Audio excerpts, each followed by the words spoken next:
Afrique. Ne jugez pas, chaque humain est comme il est. Je ne suis qu'un Africain. L'année dernière, la caravane du week-end des entrepreneurs a encore pris la route. La route des bonnes pratiques managériales et entrepreneuriales, la route pour 2 régions du Cameroun. Celle de l'Est au mois de juillet et le train pour le Nord Cameroun en décembre dernier. La délégation, forte d'une trentaine de têtes bien pleines, a avalé des centaines de kilomètres à chaque expédition pour prêcher la bonne nouvelle de l'entrepreneuriat. L'Association des entrepreneurs du Cameroun, comme il est désormais de coutume depuis cette édition, transporte avec elle, à chaque escale, expérience et expertise. Dans ses bagages, des modules de formation spécifiques à faire bénéficier aux entrepreneurs des diverses localités. Comment ça marche, une édition du Week-end des entrepreneurs? Nous avons particulièrement suivi l'expédition de Bertois.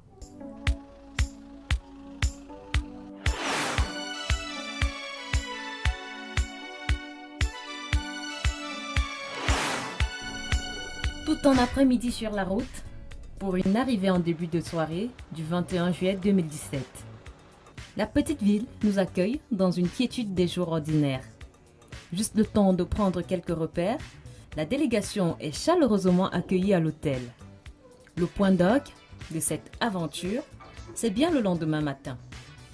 L'une des salles de l'hôtel Christiana sert de cadre à la formation. Les autorités administratives au rang desquelles Martin Aloma, délégué régional du ministère des PME, sont installés au premier rang. L'État a créé tout un ministère pour s'occuper des petites et moyennes entreprises. Et nous le faisons aussi grâce en partenariat avec des structures comme l'Association des entrepreneurs du Cameroun. Ça va permettre que nos entreprises vont être bien gérées, vont créer plus d'emplois et de richesses. Les entrepreneurs de la région sont venus par dizaines assister à la grande messe du savoir. Des profils divers et variés, les difficultés et attentes aussi. Je suis M. Asson Tiadjon, je suis à Bertois dans la région de l'Est. Je fais dans les transformations, dans la production de la bouillie à base de maïs enrichi pour nourrir les enfants et les bébés à bas âge. Le produit était bon, mais le manque d'emballage m'empêchait de trouver la clientèle. Mais depuis 2 ans, je suis tombé sur une dame qui fait les emballages et j'ai pu bien emballer mon produit. Et le fait d'emballer le produit a donné la longévité de conservation à mon produit. Aujourd'hui, ça m'a donné l'accès au marché de Yaoundé. Je me suis étendu dans la ville de Bertois, Dimako, Belabo et à présent, je suis présent sur le marché de Yaoundé, les grandes surfaces de la ville de Yaoundé.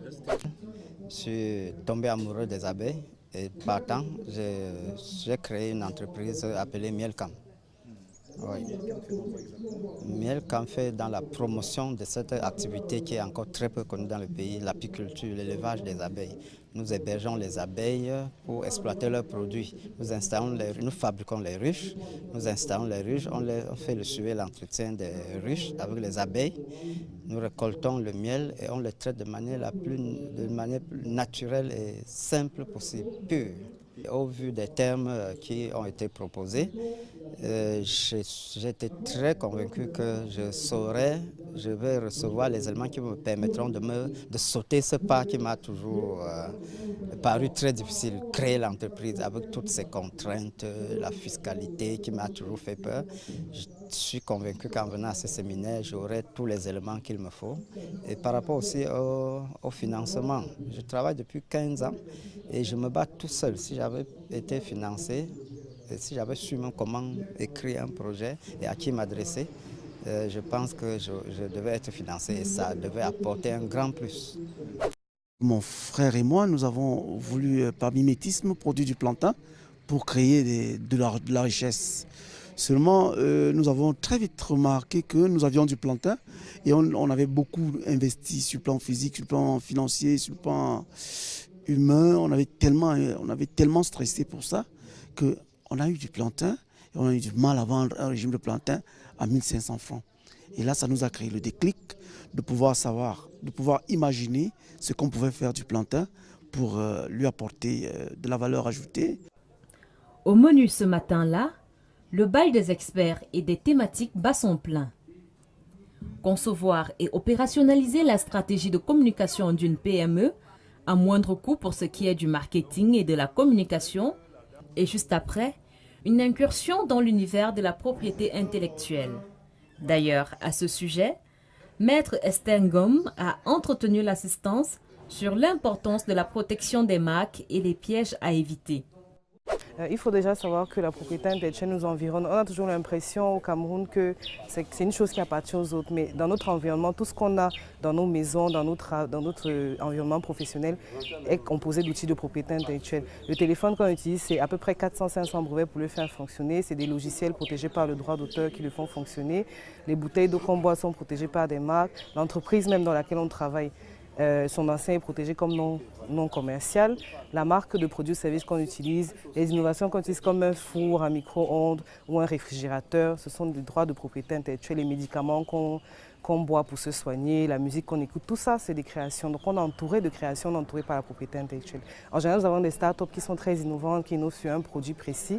Il faut qu'ils puissent se ménager les droits de propriété intellectuelle aussi. Il faut qu'ils prennent en compte dans leur stratégie pour pouvoir retourner sur leur investissement. Au-delà des notions liées à la marque, il était aussi question d'aider les entrepreneurs dans la détection des secteurs porteurs.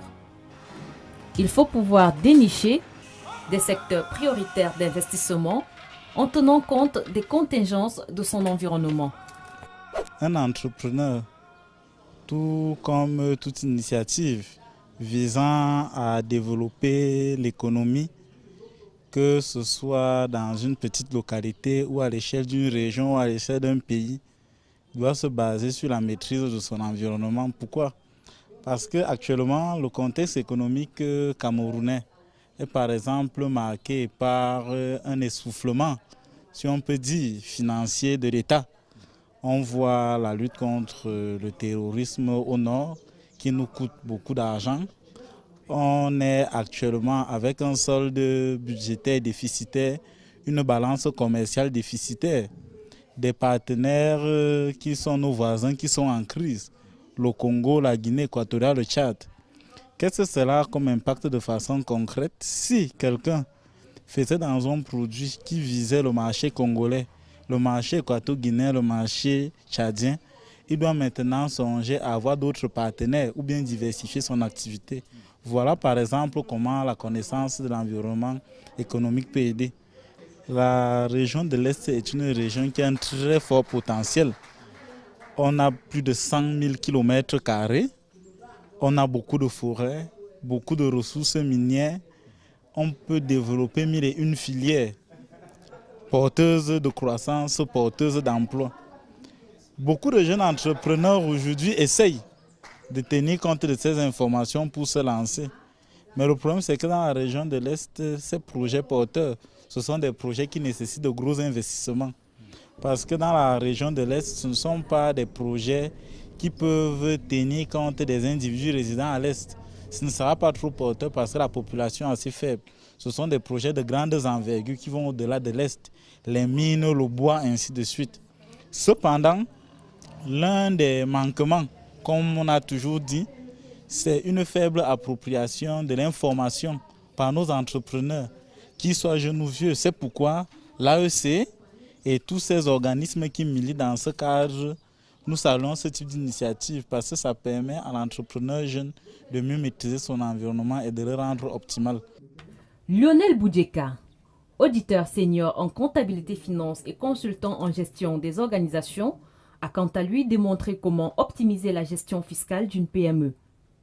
Les entrepreneurs, pour l'essentiel, ne maîtrisent pas certaines techniques en matière de gestion comptable. Parce que vous devez savoir que la fiscalité des PME est fortement assise sur la gestion administrative et comptable. Par conséquent, les jeunes entrepreneurs se focalisent plus sur les domaines qui sont en rapport avec leur capacité de production.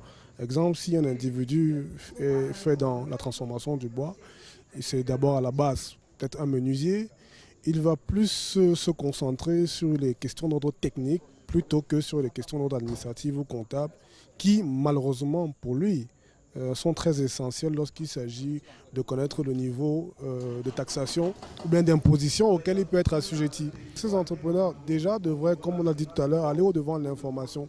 Savoir qu'au point de vue fiscal, la première option, ce n'est pas de chercher à tricher, mais chercher à se conformer aux exigences et aux règles.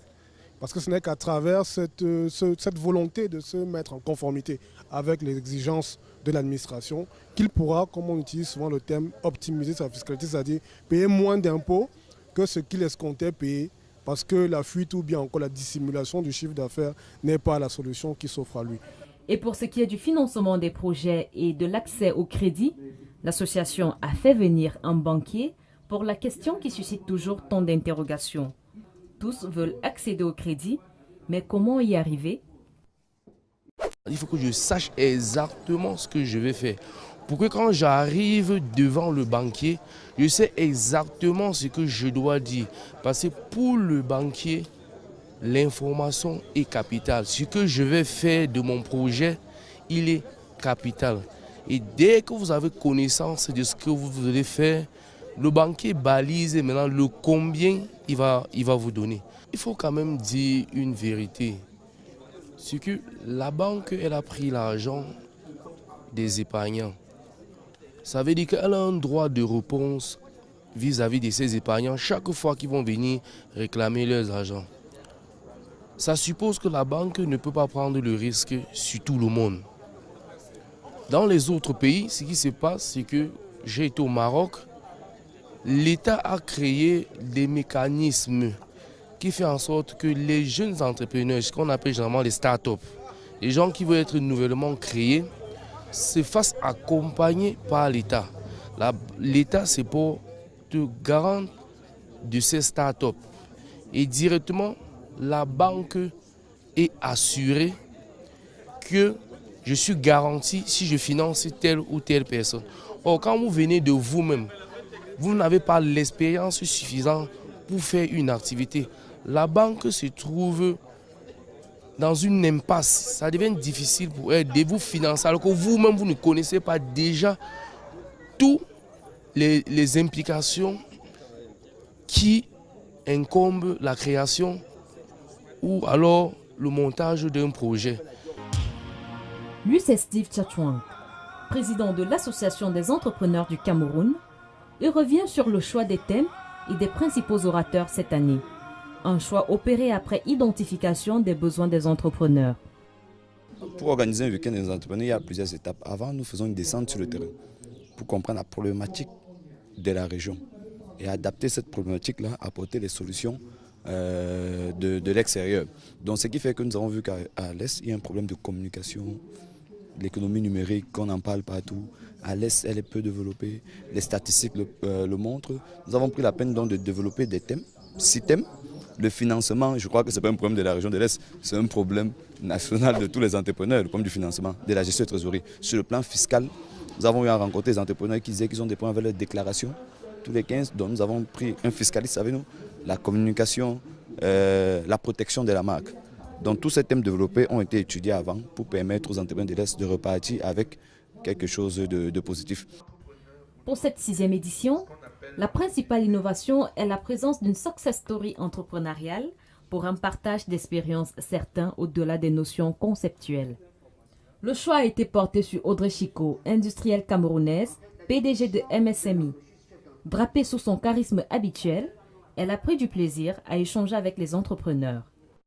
C'est extrêmement important dans la mesure où on se rend compte que de plus en plus de jeunes veulent se lancer, mais en fait ils n'ont pas de repères, ils se sentent totalement perdus entre l'administration et puis les hommes d'affaires qui sont déjà très bien assis, ils ne se retrouvent pas. Il est donc important que des gens qui sont un peu plus proches d'eux en termes d'âge, de vécu et de quotidien puissent leur parler de leur vécu, de tous les jours, de leur expérience, même à l'international, et d'éveiller en eux, en fait, d'éveiller ce déclic-là qui pourrait faire quelques chefs d'entreprise, parce que tout le monde ne le saura pas. Mais il faut ce déclic-là pour certains, parce qu'il faut bien qu'il y en ait, surtout particulièrement pour une région comme l'Est qui me tient à cœur. C'était très important pour moi. Et je pense qu'on a essayé de faire le maximum, bien que, comme ils ont dit, ils ont raison, il y ait vraiment besoin de revenir à plusieurs reprises parce que c'est un travail qu'on a démarré, il va falloir l'amener jusqu'au bout. Il faut qu'il se trouve des modèles, pas forcément dans l'entrepreneuriat, on peut trouver des modèles partout, mais il est essentiel que chaque jeune puisse se trouver un modèle et puisse se calquer à partir de cet instant-là sur ce modèle. Maintenant, si le fait que nous venions, nous sommes quand même une cinquantaine d'entrepreneurs pour ce week-end de l'entrepreneuriat ici à l'Est, ils vont trouver forcément parmi nous des gens qui vont les inspirer et qui voudront suivre. Au finish, toute une forêt de ressources nécessaires pour exploiter le fort potentiel de la région. Tous ces éléments ont été profitables pour nos entrepreneurs. J'ai trouvé que c'était intéressant et là, je crois que j'ai découvert beaucoup de spécialistes qui parlent avec beaucoup d'aisance des problèmes que nous gérons au quotidien. Ce séminaire est très profitable. On a insisté sur l'importance du fait que quand nous payons nos impôts, nous aidons l'État, nous faisons vivre l'État.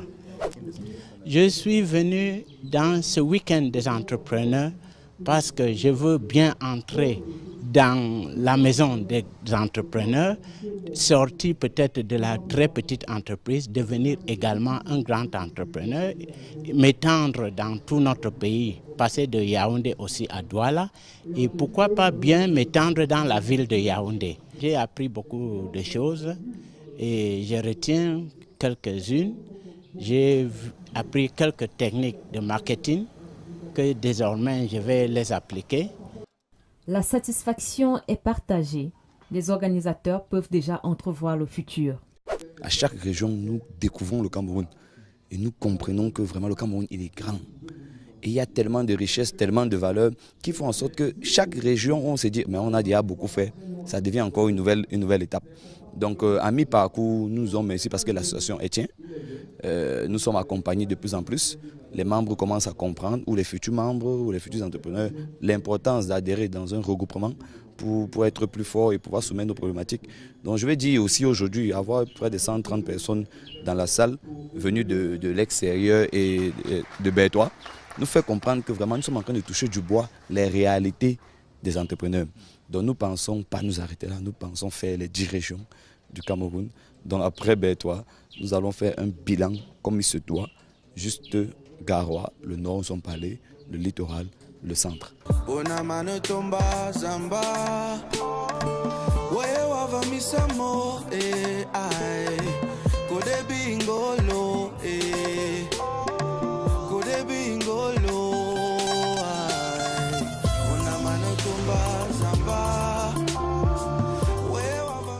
Nous voici dimanche 23 juillet, c'est le dernier jour de notre séjour à Bertois. Mais avant de quitter la ville, la caravane des entrepreneurs va effectuer une visite au centre de formation professionnelle des Amis de Saint-Joseph de Kaigama. Un véritable incubateur pour jeunes exploitants et producteurs en activité agro-pastorale. Cette visite effectuée sur le chemin de retour est venue mettre un point final à ce périple entrepreneurial dans la région du Soleil Levant.